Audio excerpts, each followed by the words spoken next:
Copy link ko lang. Tapos pagkatapos na mag-copy, punta ako sa OKX wallet ko. Ayan.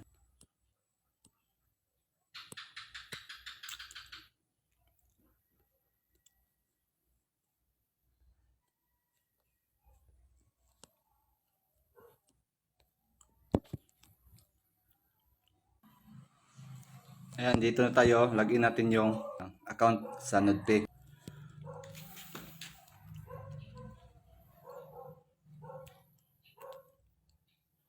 Ayan, nakapasok na tayo, no, sa ating account.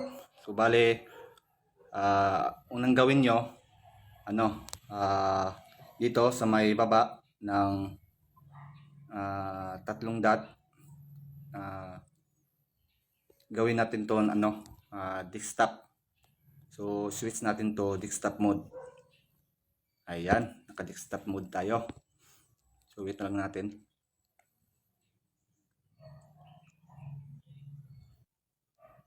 Ayan, nandito na tayo. So tapos na akong mag-connect ng wallet ko. So, ayan lang. Click mo tong sa verify your email, connect your wallet, tapos confirm lang. Yun lang. Para okay na.